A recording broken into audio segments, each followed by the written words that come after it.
Hello and welcome back to Carnivore Scott. Notwithstanding the title issue I'm having because of only having what 9.5 fingers, and so um, anyway, I fat thumbed it and I got it misspelled wrong twice, but it's going to get right. I have to wait another 12 days. I have to wait another 24 hours before I can stream live. But we'll get there. We'll get there one step at a time. This whole YouTube journey has been a series of lessons. Anyway, I'd like to welcome you all here to day 10 of my carnivore um, life, the things I'm trying to accomplish on carnivore. As I sit here today, I weighed in up a little bit. I was up this morning. I want to say I was at 294, so up 2 pounds from yesterday. However, it could be because you see, there's a little issue. Things haven't been moving, and the last movement was on Monday. So, now I'm eating meat, and I know from the last time I was all worried, and then things happened and it occurred and it was and okay. uh so patience. However, in that vein, I know that perhaps my electrolytes are low because I've been out working, and we're here in North Alabama, and heat indexes have been well over 100, and outside air temperatures in the mid 90s. So just to walk outside to the mail is going to be, a sweaty experience. And I used to have a container of powdered magnesium, so then I could make my own electrolyte juice. I would, I don't know, like a jungle juice, what do you want to call it? Um, but I would take some magnesium and water, and I would use the fake salt, the artificial salt, which is pure potassium chloride. I put some potassium chloride in there. So I get my potassium, I put the magnesium in there, get some magnesium, and then I would add, of course, sea salt to that. So I'd have magnesium, and I'd have salt, and I'd have potassium. I'd give it a good shake, and I could sip on that and keep my electrolytes working. I also know that magnesium is very important for things in the alimentary canal. So being a little bit low on that, and I always know when I'm getting low on my magnesium or my electrolyte balance, put it that way, because I'm not a doctor. I can't offer medical advice. I didn't spend the night in a hotel room of renown, but I'll get restless legs, and my legs would be restless, and I don't have like a restless leg syndrome. I just have restless legs. But in my readings about all this, I found out you could put a lot of magnesium in. You may regret that later on when you have to use a squeegee in the bathroom.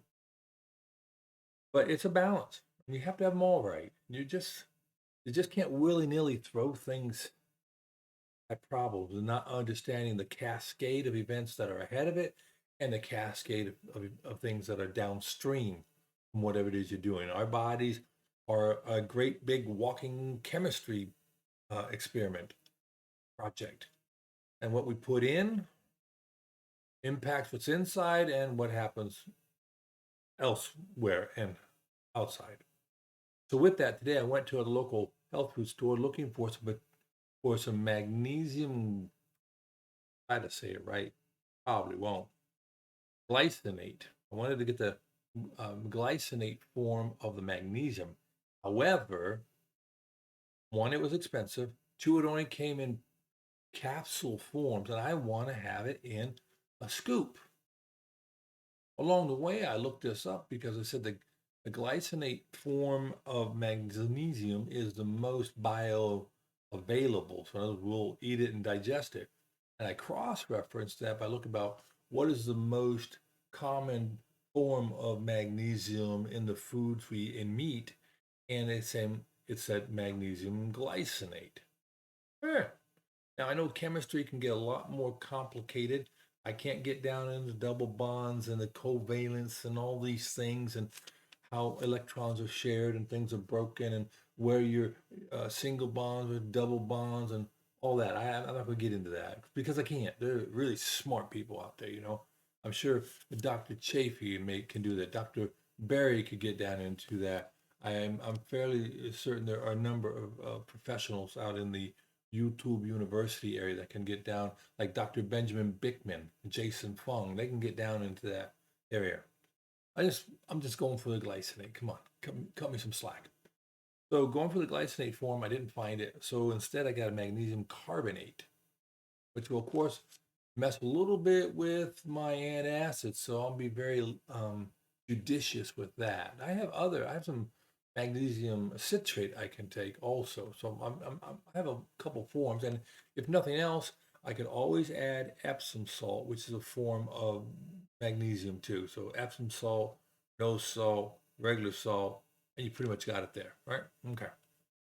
So I went out and did that, got some of that. I also got some of Lugol's 2% iodine solution just to add a little bit to my diet. You know, I don't eat fish every week. I should, but I don't.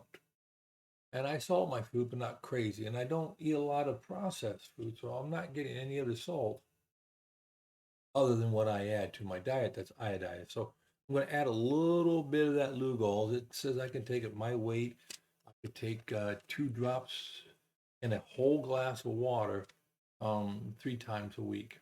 I'll go with 1 drop in my water twice a week and just see if I can notice any changes. Wouldn't hurt. Just do a little bit.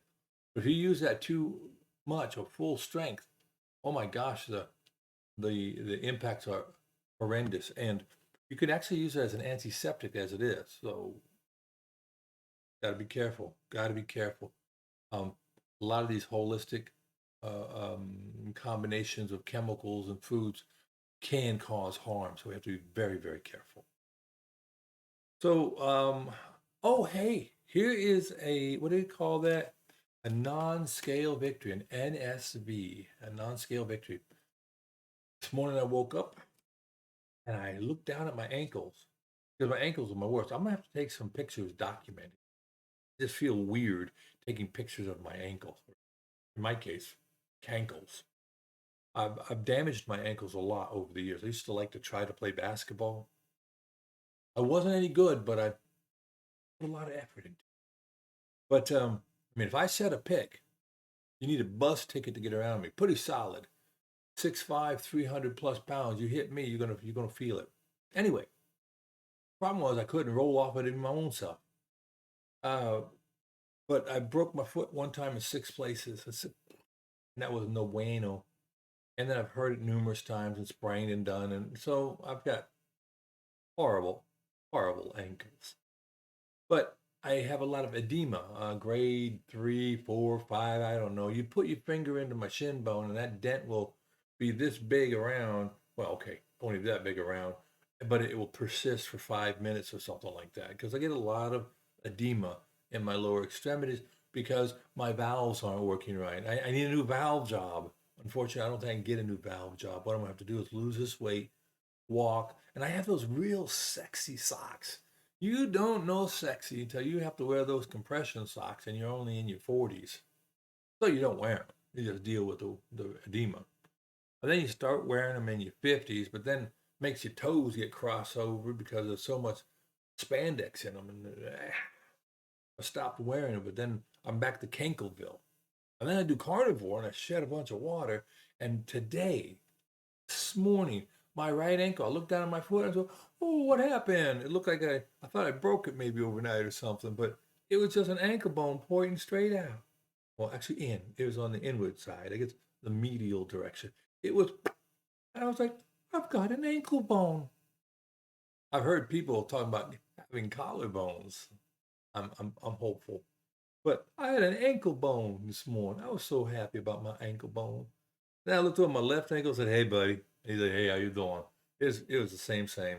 Well, it was a little down, but no bone. But my left ankle's probably my more challenged ankle. I don't know, because maybe I have something wrong with my heart. I don't know. I don't know. And by the way, I have never really gone down the list. Okay, so 60 years old, over 300 pounds. I deal with chronic neck, back pain, leg pain. I have asthma. I have sleep apnea, a little anxiety, depression. Yeah, I've got a few things. That matter of fact, over here you'll see I lose weight. Can't really hear it. I had to cut out the muscles of my neck. So on this side, it looked like I'm a little more ripped than this side because I don't have the muscles. You can see it right there. They took a couple of muscles, the anterior and medial scalings, scalenectomy with a brachial plexus neurolysis. They scrambled the nerves here because I had a thoracic outlet syndrome. So I kind of messed this area up when I was in service, and I didn't have a radial pulse, no distal pulse here. So they had to make room in there because my arm was getting ice cold. It kind of mimicked Raynaud's, but it wasn't Raynaud's. It was just messed that up, so they had to cut it out and do. But fortunately for me, they didn't have to do a rib resection, so I'm very happy about that. But it looked funny with all the scarring here, and a pretty significant scarring. But uh, while I had the bandage on, we had my daughter's one of her birthday party. My daughter likes to have a birthday party month, and that's awesome. And we went to a water park, and I'm walking around with a great big thing on my neck, and people kind of wondered, is that where they took Frankenstein's bolt out? Anyway, I have no idea. That's a long-winded way to get back to the fact that I know I need to take care of my muscles, and I can tell when I'm low on my electrolytes, when my muscles are cramping. Okay, everybody can do that. When I'm not regular in my movements, I get that.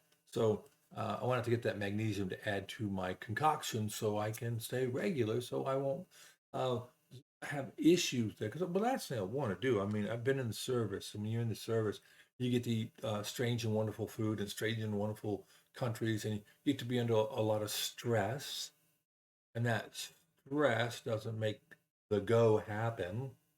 And you might be in the forest, you might be in the desert, you might be anywhere, you might be the 395th person to have to use a porta potty. You you know, I always used to be amazed that my mom was one of those people that they had to be her porcelain or nothing. And I kind of understand it, having been deployed with some gentlemen for a period of time and what they will do. And it's well, it just makes you not wanna. And so I have experienced significant constipation, and how that makes your gut unhealthy and it makes you unhappy. And we always had to watch out later on as I became a senior NCO. You have to watch out. And you got to pay attention to these things. And no one wants to talk about it. But you see a young person and they look a little green in the gills and they're not eating and they're irritable and they're hungry, but yet they're, hey, you got to get that, you got to make that work, and you've got to get plenty of fluid and movement. I mean, I did exercise and doing stuff. So that's a great, that is a great segue into an unscheduled but necessary topic. When we talk about using our bodies, and when you get big and when you get broken up, and when your body doesn't want to work, when you're like someone like myself in constant pain. And if I don't, I can be out of pain, but then I'm fuzzy headed because of the narcotics. So you got to be in pain, be out of pain. When you're out of pain, you just want to sit down and not do much and eat, maybe. And when you're in pain, you just don't want to do things that hurt. Kind of a catch 22. You need to move. So walking and things like that also would help me with my edema, because I understand the lymphatic system doesn't have a heart. And your lymph system is where all the fat in your diet. So for all of us on carnivore, and if you're on, well, any diet you're on, if you eat fat, it gets picked up in your small intestines by, the little villi. Oh, the little villi, they're all hanging around by the millions and millions, per square inch. I don't know, but there are a lot of them in there. And if you took one, let's say this is it, one little dingleberry. Here, we can use my thumb. No, one little dingleberry villi, right? And there's a map and a network of capillaries and small vesicles, I guess, vessels that they sit on the outside and they absorb nutrients. But down the middle, here you go. I'll use my pen here and I'll do a little finger art. How about that? Little finger art. You don't get that on every channel. Probably with good reason. So you got right there, but it's bigger. It takes up more of it, right? And that is a lacteal, and the lacteal sits there in all the solution that's running through your small intestines, and it absorbs fats.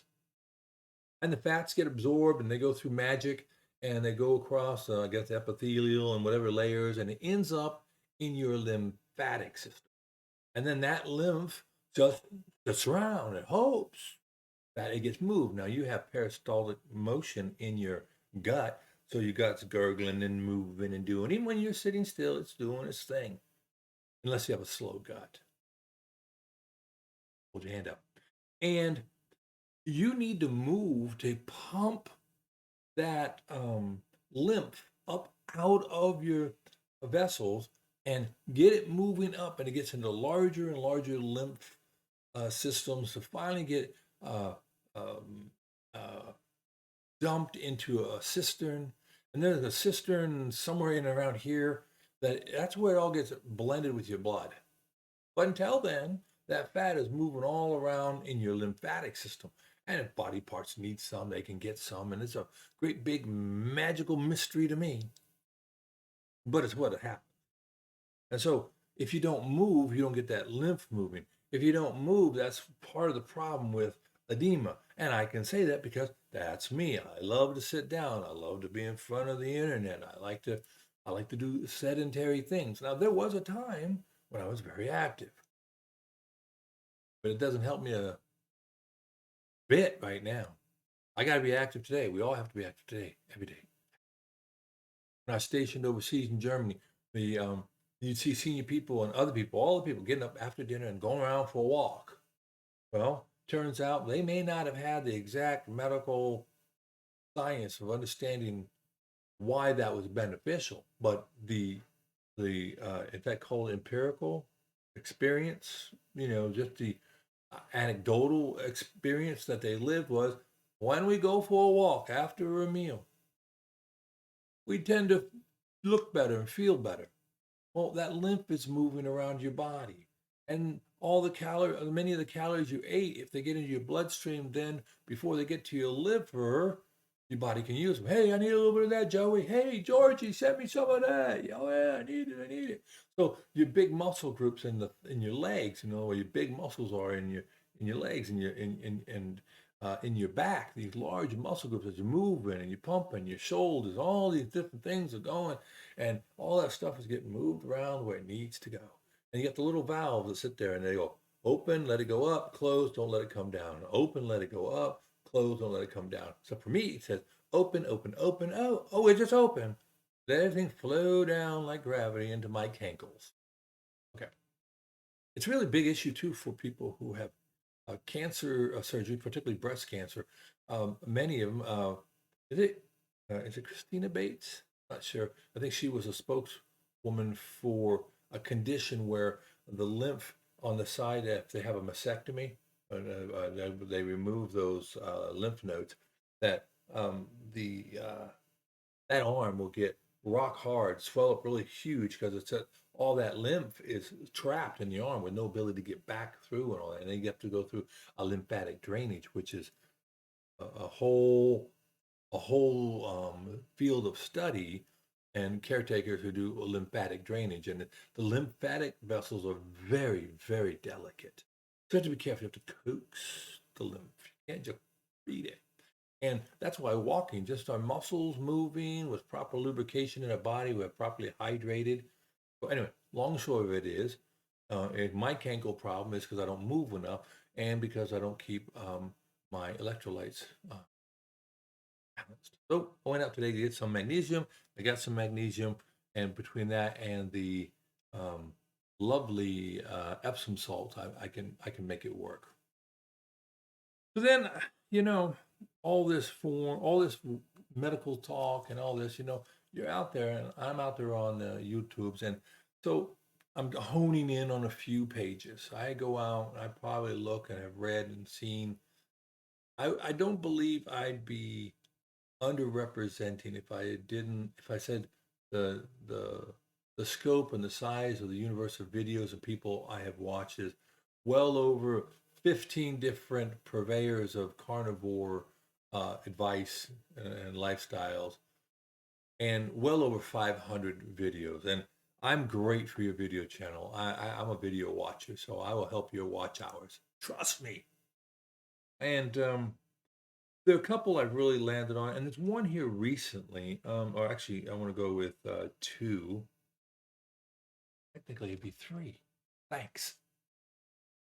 And that is the one I've been talking about. It's called Homestead Now. I believe a gentleman by the name of Carey is the uh, the personality there. There you go.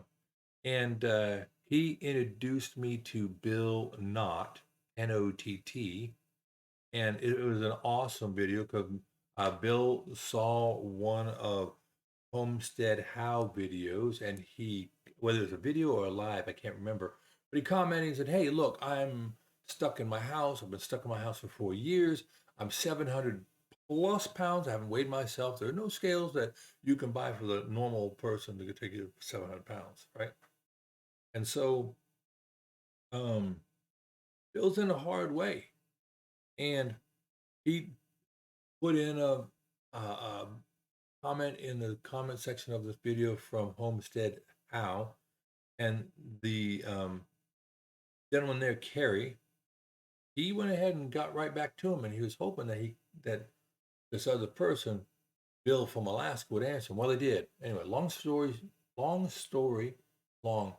good story short is, Bill being homebound in his small home, 15 by 15 room attached to what used to be a coffee shop on wheels, a little coffee shop. You've seen them, the drive-through coffee places. Well, um, down on his luck, to be sure, and he's 700 plus pounds, and your best friend's a kitty cat, and he's lucky to have that kitty cat. But the issue there was, I can't believe how expensive Alaska is, and Bill was saying, you can pay $25+ a pound for food, for meat. You can pay even more than that for quality meat. But if you could buy a half a cow, why you save a considerable amount of money.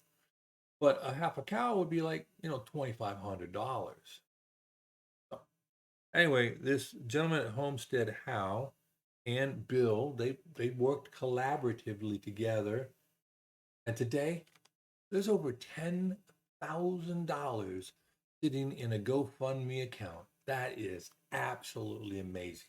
That could be enough money for all the things that Bill is going to need over the coming years for the meat. And there are a lot of people who offered to bring him meat. I mean, in Alaska, there's a lot of meat out there on the hoof.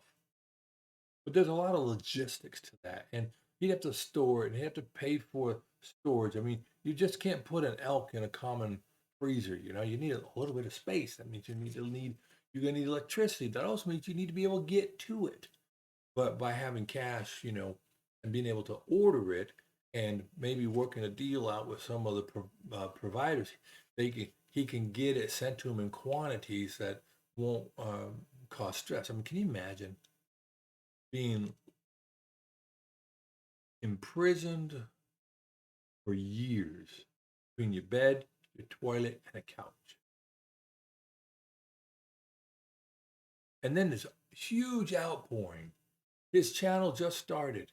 His channel has 2,500 plus followers now.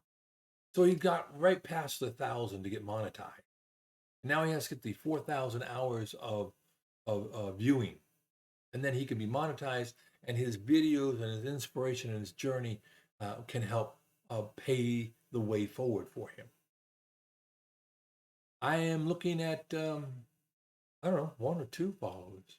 That's okay, because my primary goal here is, as I sit here and I speak and I express myself, it reinforces my commitment to this way of eating, to this lifestyle, and to not give it up in 3 months. I did it before, and 3 months into it, 4 months into it, I was down solid 35 pounds. Yeah, solid 35 pounds, getting close to 40. And then I gave it up, and I capitulated to the carb mafia. That's right. The carb mafia came, and they got me. They said, hey, we got a deal. You can't refuse. And I didn't. And guess what I did? Ballooned right back up. I don't know. It is what it is. So I really like this Homestead How, and I like Carrie and the Bill Nott video. He has one. The first one was up kind of long, 41 minutes, but hey, I put up really long ones, so hey, what does it matter? And Carnivore Kipp, to whom I would give a hat tip to. Hat tip to Carnivore Kipp. He did a video today reviewing, or not reviewing, but letting us know he got his new Mac Pro Mini with the big chip in it, so he can do videos, and that'd be great for him. Got to meet his wife and his daughter on the camera, and he started out at 500 pounds, and he's working at it hard. He's been at it for about 200 days.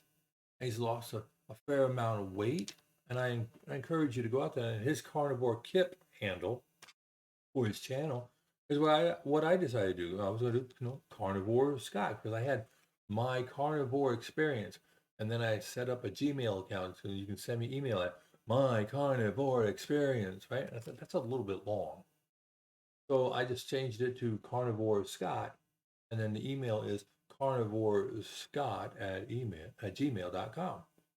Unfortunately for the fat fingers, I mistyped the title twice. I'll have to wait a couple weeks, but hold on. It'll be okay. We're going to survive this. I don't know how, but we'll do it. And yeah, so Carnivore Scott here. Day 10. 294, 295, 294, I believe it was. Look, make sure, because I keep it right here at 295. Yeah, 295.3. And that's another thing. I think I've showed you before, but just in case I didn't, everything gets put on my phone. Everything. I'm also working at abstaining from alcohol. Not a huge drinker, but don't need it because it takes a long time to get those poison out of the body.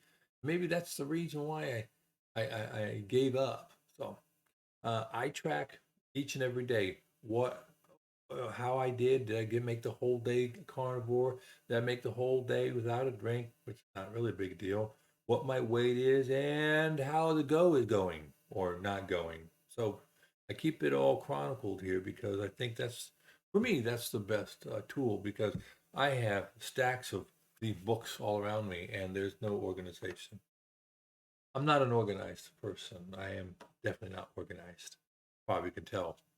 But I'm looking down my list of things I wanted to talk about, and I pretty much covered them. Other than, yeah, we're just gonna keep plugging away at doing carnivore. I am going to try. I have visions of trying to do some type of exercise. Oh, that's it.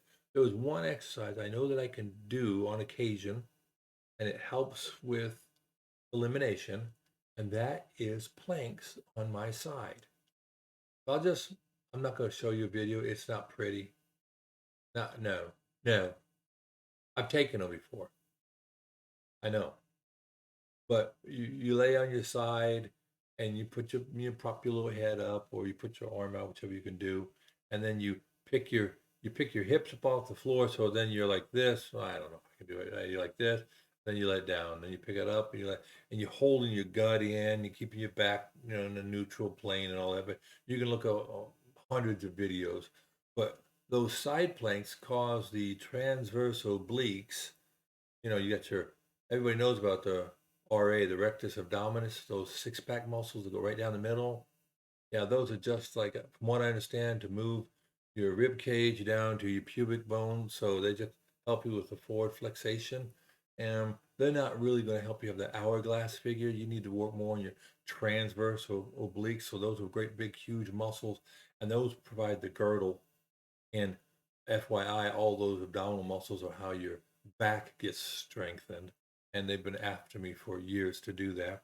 And I have the knowledge, but I haven't had the commitment. But I need to work on those. And when I do those, I have much more daily success. So there you go. That's it. That's it. That's all I got. It's a long video, but it is what it is. Appreciate you if you come in. I appreciate if you push a like, do a subscribe, follow. I'm not really sure what this platform does. I do believe it's subscribe. And if you want to share it and talk about it to others, that'd be great too. And a final note is it's going to be Carry It Homestead Now is making a carnivore diet movie. And I decided to go ahead and throw my name in the hat as a potential person to be interviewed. I'm not 700 pounds. I'm not spectacular in any capacity. I'm just a regular guy out there going to try to do something. I'm 60 years old. I'm a disabled vet working at it. What can you do? But regardless of being included in that or not, the important part is my making a man decision that I want to be different, that I want to not be pudgy and round and have that visceral fat that is so dangerous that well, there's so many problems with inflammation everywhere, and I have a lot of that. So if you don't like to eat Chinese food, don't go in a Chinese restaurant. If you don't want to be fat, do something about it. And this is what I'm doing. So I appreciate you coming by. Hope you have a great day, and we'll see you somewhere around the interwebs. Take care now. Bye. God bless.